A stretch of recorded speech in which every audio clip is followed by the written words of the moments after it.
Hey friends, welcome to episode 19 of the Christ Community Church Brawley podcast. The Lord has raised up Ferny Fernandez to begin transitioning into the youth director role here at the church, and we wanted to give you an opportunity to get to know him. So the interview that you're about to see was recorded on August 27th here at the church during our Meet Greet Luncheon after our Sunday services. And so we want you to get an opportunity to hear that conversation, and let's join in now at this time. Okay, well, Mr. Ferny, all right. Let's start off with some easy questions because we're all dying to know, what is your favorite color? My favorite color is red. All right. Red. Like a bright red, a dark red? Red. Just red? You ever seen Darth Vader's lightsaber? Yes. Red. That okay. red. So like a vengeful, wrathful red. Okay. Yeah, so like favorite meal, food and drinks favorite included. Meal. Yeah, food and drink I'm always included. on different levels. I'm always choosing something else. Right now, I'm on a sushi kick for some Amen. reason. Yeah. All right, we're off to a great start. I'm on a sushi Drink? Kick. Drink? Non-alcoholic? Coke Zero. Oh, what? Yeah. Okay. All right. It's a guilty pleasure. But Coke Zero. Yeah, Monica's all about it. Yeah. Yeah. I remember when we were in Sonata, we explicitly got her, or exclusively got her Coke Zero. It's funny. Okay, favorite place that you've ever been? CCC Brawley Yeah, campus. right. Just Okay. That was good. But for Even you real? know that was cheesy. Yeah. Yeah. That was cheesy. Wow. Cheesy as those potatoes. Or are there any? I Oh, think- that joke just Anyways, flopped. that's all right. Favorite place I've ever been?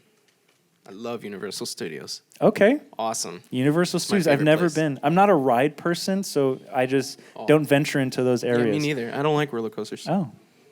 All right. Well, we can be on the ground together. Yeah. Watch the strollers. All right. Last easy one. Where would you love to visit? I've always wanted to go to Italy. Italy. For okay. some weird reason, it just kind of like, it just looks nice. Cute. Yeah. All right. Or it smells like cheese, though. Yes. There you go. Yeah, honeymoon idea. Oh, gosh. For the future. Okay, so where were you born? You know, take us into the beginning. Where were you born? right. What was your upbringing like? I was born at a young age. Oh, did you steal that joke from me? No? No. I always use that one. Well, I was a born good in El one. Centro. I was raised in the Valley my whole life. Went to Yuma for a few months, but then came back.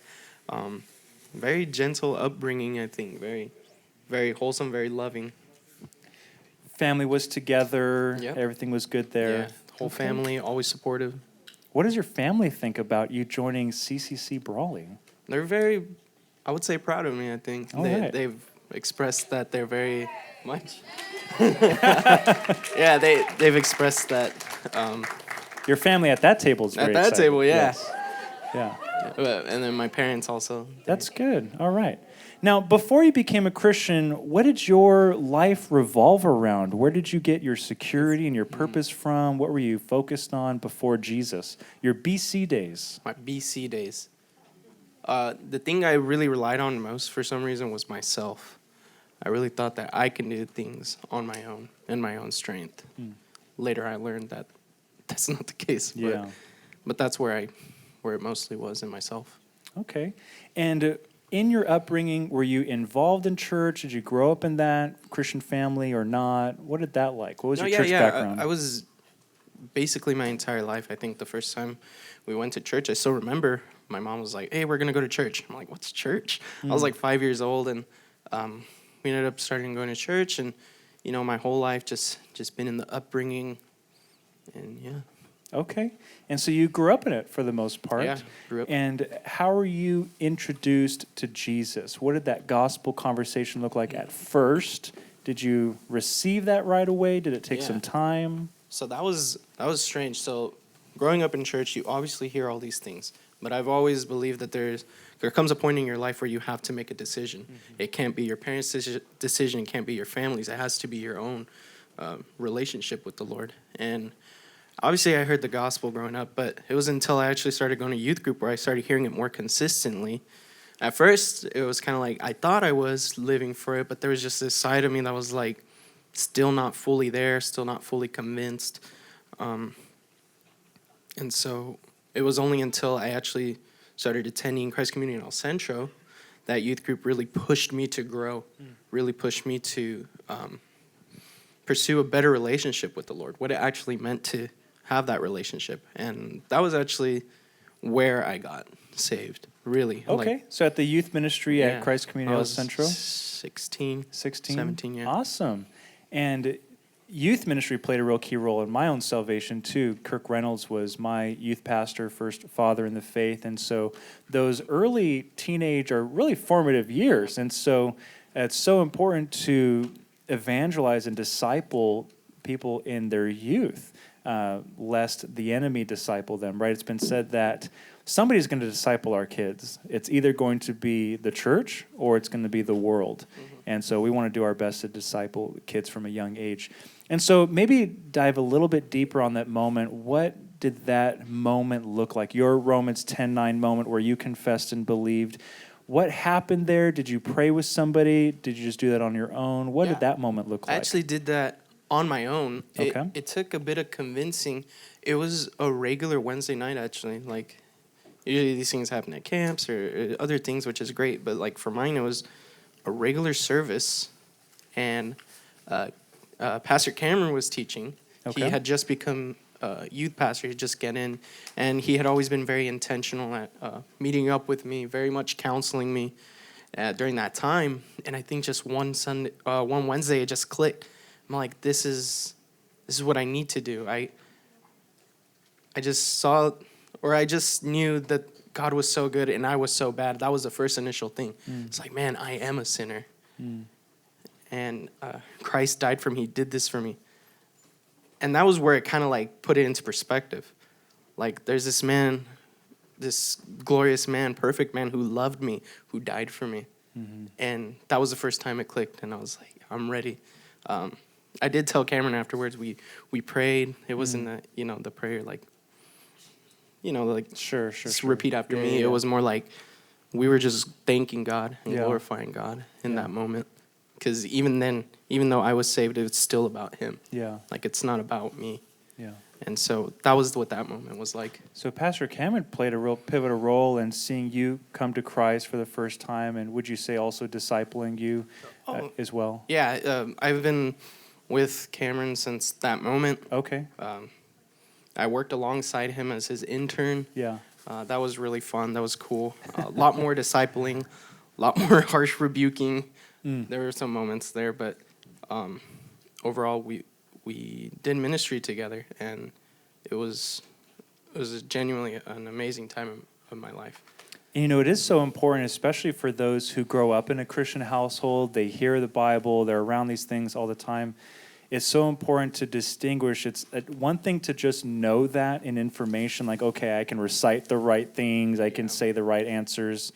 But it's another thing for that truth to make its way 18 inches down into your heart. In fact, some people say the farthest journey in the world is from your head to your heart, to where, oh my gosh, it really just hits you like a ton of bricks, and the reality, the weight of God's holiness and the weight of and debt of our own sin and the grace of God and Jesus Christ on the cross and resurrection. It's another thing for that to just all hit you at once, that, oh my gosh, this is for me, and eternal life is for me. And so how have you seen God change your life from that moment? You were 16, and you are how old now? Sorry to put you on the spot. 23. 23? Yeah. Okay, 23. And so how have you seen Jordan God... year. Huh? My Michael Jordan year. Oh, nice. Just kidding. I've been waiting 23 years to say that. Yeah, since you were 0? Since I was 0. Since you were in the womb? Yes. Like one day. Anyways... how have you seen God change your life since that moment? Before then, there were some things that had happened in my life up to that point that made me a very angry, bitter person. And when one of the first things I did was repent of that and try to turn away from that. And the more I sought the Lord and the more I went after him, the more that started to go away. There were times in the seasons of my life where it would come back, and that was only because of myself, not anything that God did, not anything that the church did. It was in my own self, and it would come back, but I always knew I had to come back to the Lord. And I knew he would accept me with open arms, and I would. And There's just things like that has happened, and I think that that angerness, what I thought would shape me, didn't, and what shapes me is now Christ, and that's who I live for. No, I don't live for anything, any emotion or any anger. Love it. Yeah, total identity shift, Yeah. huh? And so you got saved at 16 at the youth ministry, and how did that transition into ministry? How did you get involved with ministry? Did you just gosh, I just want to do this all the time? Did somebody invite you into that? Yeah, it started off with helping out at the youth with Pastor Cameron. Here, little things here and there. Hey, can you help me do recycling? Okay, yeah, sure. Or can you help me do this? Church is doing this. Can you volunteer? Yeah, it started off with that, and I really loved doing that. Helping the youth, serving for the youth ministry. And then it just developed into hey, do you want to do this? Do you want to make it more official? And we had that conversation. We had some sit downs, and that's how it came about. Where I entered youth ministry for the first time through that internship. And from the time I started to now is very different. I was very immature. I was 18 years old, and had a lot of growing to do. But honestly, through the discipleship of the pastors and Cameron himself, God really used them to shape what I know, and I still have much to learn. I'm only 23, like I said, and I don't think God's done working in me, so that's something. And that self-awareness of acknowledging I don't know what I don't know is really important, because there's some people who stop growing. They stop asking questions. They feel like, oh, I know enough to get by, and that's when you really see somebody start to decline. So just always staying humble, always staying hungry and wanting to learn, wanting to grow, being teachable, taking steps of faith, that's going to take you a long way. And I think of, the words of Jesus, that if you're faithful in the little things like recycling and any of the other little details, right? That if you're faithful in the little things, the Lord gives you responsibility over greater things. And you went into intern, and then now, the Lord's brought you here to start transitioning into the youth director role, and really, my assistant pastor. And we're really excited about just what the Lord's going to do in and through you.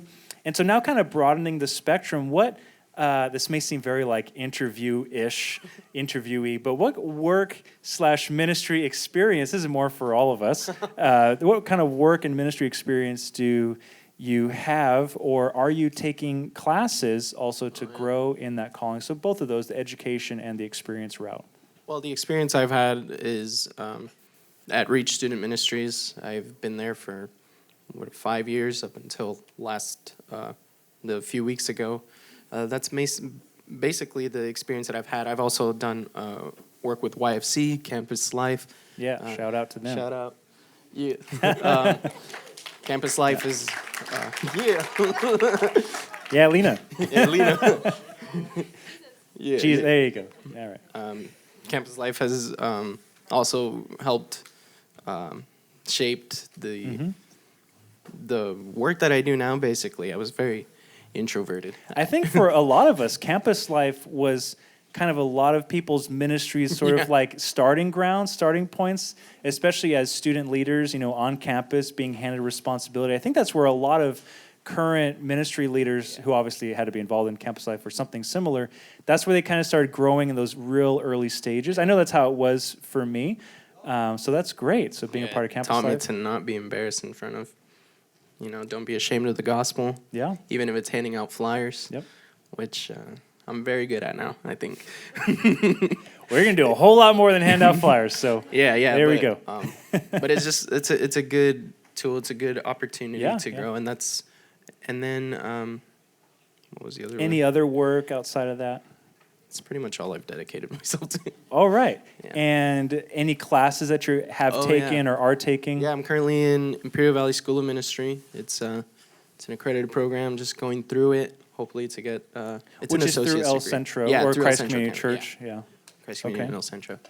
And now we have a Spanish version of that program, by the way. Shout out to Angel Quinones and the Spanish team. And so, is Angel here? No. Well, wherever he's at. Angel? Yeah, shout out to Angel and the Jorge Romo and that crew. Now, before we take questions, hopefully all you guys have had time to think of a question for Ferny.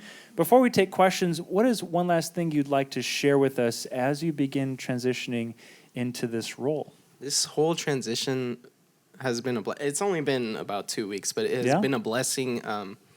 I've gotten to know a lot of the youth. I've gotten to know a lot of you, and it's been awesome. Honestly, it's been a great experience. I think the Lord is going to work heavily. The Lord has been working. I live with my aunt and uncle, and I would go to El Centro, and they would come home, and they'd be like, "Oh man, it's so great! Like, the Lord is working so much." And I was like, "Oh, that's so great!" And I'm glad to be a part of it now. I'm blessed to be a part of it and honored. Awesome. You know, it was funny on your first, I guess, official day, which was August 15th. We have a weekly staff meeting on Tuesday mornings, but that particular day we were passing out 150 backpacks to Hidalgo Elementary, and there was a person who was going to transport them, and they weren't able to, and so then I think I contacted you the night before. It's like, hey, I know you're supposed to start at 9, but can you actually show up at like 5:30 or something here so we could load up his pickup and we can start transporting? And just a humble spirit, let's go for it. And you, Caleb, and I went and did that, and that was really good. Hey, thanks so much for enjoying this video. We really hope that it was helpful to you in getting to know Ferny Fernandez, and we look forward to serving you real soon here at the church. And if you enjoyed this video, why don't you take a quick moment to like, subscribe, and share this video with a friend, and we look forward to seeing you real soon. God bless.